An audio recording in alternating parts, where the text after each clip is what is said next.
Mesdames, Messieurs, bonjour. Bienvenue pour cette nouvelle émission de Studio 440 et merci d'être fidèles. Aujourd'hui, nous allons aborder encore une fois le problème de la qualité de l'eau sur Saint-André. Et à cet effet, nous recevons Joé Médier. Bonjour Joé. Bonjour François. On verra, Joé, dans un petit moment, dans le document que nous allons diffuser, que la qualité de l'eau à Saint-André entraîne des restrictions de consommation pour plus de la moitié de la population. Est-ce que le prix que l'Assise facture aux abonnés tient compte, selon toi, de ces restrictions? Très bonne question, mais avant de te répondre, François, je m'adresse à ceux et celles qui nous regardent en vous disant merci de nous rester fidèles sur Studio 440, puisque nous abordons aujourd'hui effectivement un sujet ô combien important. Et pour répondre à ta question, moi je te dirais pas du tout, et c'est une anomalie, pour ne pas dire un scandale. La collectivité, François, a l'obligation légale de fournir une eau potable à la population, et le prix de l'eau, c'est la contrepartie d'un service rendu, ce qui n'est pas le cas ici à Saint-André durant de nombreux mois. Et quand ce service n'est pas rendu, à savoir que l'eau distribuée au robinet ne peut être bue, eh bien il n'est pas normal de faire payer le même prix. Et le préjudice est important pour l'abonné, puisqu'en plus de payer la facture CISE, il doit acheter des bouteilles d'eau. Et sur ce point, souviens-toi, j'avais alerté le maire et le directeur de la CISE en leur adressant un courrier respectivement, mais jusqu'ici, depuis le mois de février, je n'ai eu aucune réponse. Ils font la sourde oreille. C'est pour cette raison que j'ai donc saisi le défenseur des droits à Paris en juin dernier, le 14 juin plus précisément, qui m'a répondu donc le 23 juin me disant qu'il a bien pris en compte ma réclamation. Merci Joé pour ces précisions. J'ai moi-même, en tant que client distributeur, bien pris note de ce que tu disais. Et merci. Place maintenant au document que nous retrouvons juste après en studio pour une conclusion. À tout de suite. À tout de suite.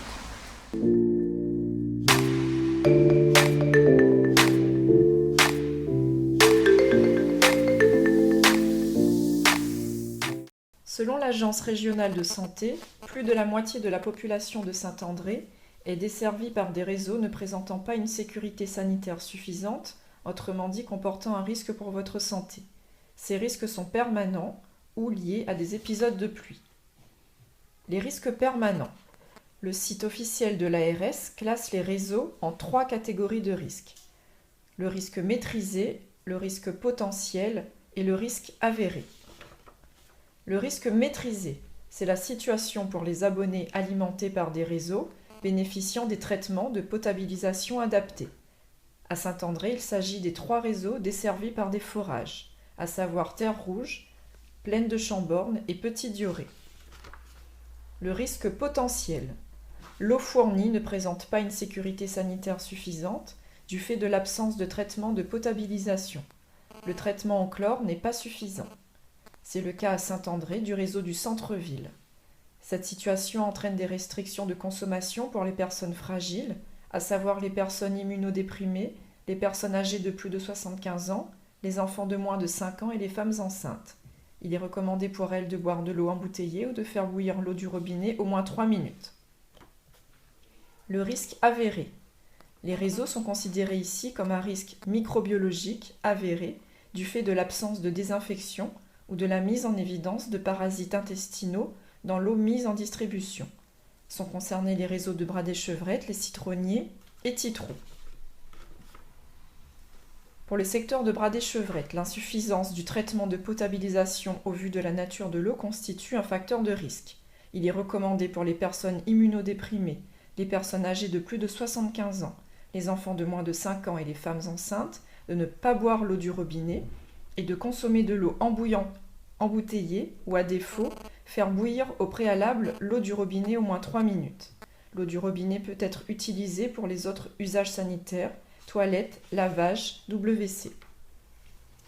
Pour le secteur les citronniers, l'insuffisance du traitement de potabilisation au vu de la nature de l'eau constitue un facteur de risque.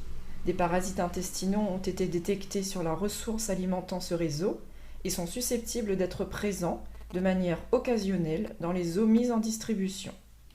Il est conseillé de ne pas boire l'eau du robinet et de consommer de l'eau embouteillée ou à défaut faire bouillir au préalable l'eau du robinet au moins 3 minutes. Point important, cette restriction s'adresse à l'ensemble des abonnés et non plus seulement aux personnes fragiles. Quant au secteur de petits trous, compte tenu de l'absence de traitement de potabilisation, l'eau distribuée ne peut pas être utilisée ni pour la boisson, ni pour la préparation des repas. Il est conseillé de consommer de l'eau embouteillée ou à défaut faire bouillir au préalable l'eau du robinet au moins 3 minutes. Ces restrictions concernent l'ensemble des abonnés et non seulement les personnes fragiles. L'eau du robinet peut être utilisée pour les autres usages sanitaires.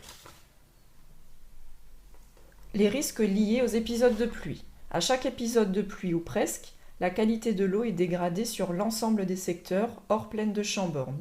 La CIS diffuse alors un communiqué informant que la qualité de l'eau est dégradée sur la commune de Saint-André excepté la plaine de Chamborne et invite les abonnés constatant la dégradation de la qualité de l'eau à utiliser de l'eau embouteillée pour la boisson et la préparation des aliments ou à défaut de la faire bouillir pendant 3 minutes. En 2015, la CIS a diffusé pas moins de 40 communiqués de restriction de la consommation.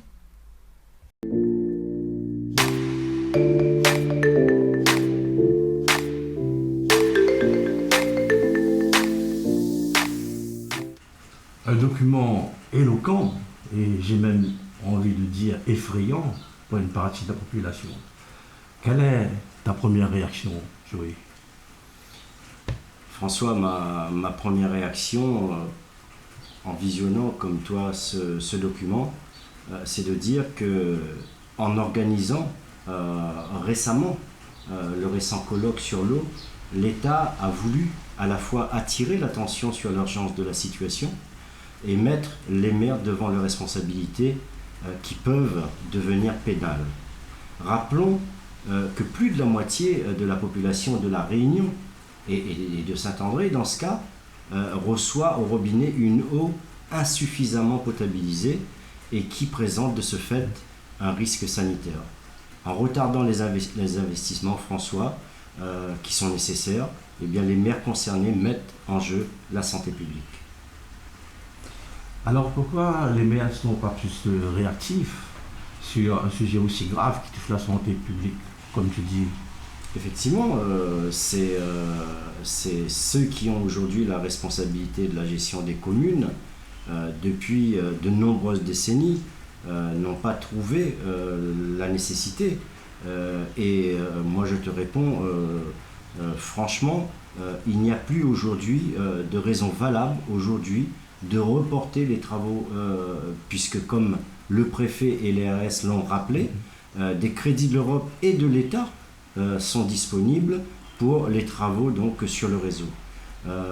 Au moment du colloque, il y a 15 jours de cela, seules 3 communes avaient déposé donc un dossier de demande de financement.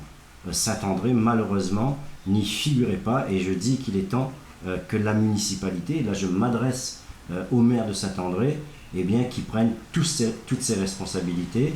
Et on le répète pour la énième fois, car il s'agit là de la santé publique. Voilà, maintenant vous êtes au courant de tous les risques de l'eau sur la commune de Saint-André.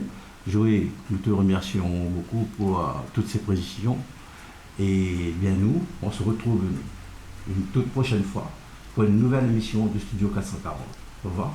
Merci, au revoir à vous.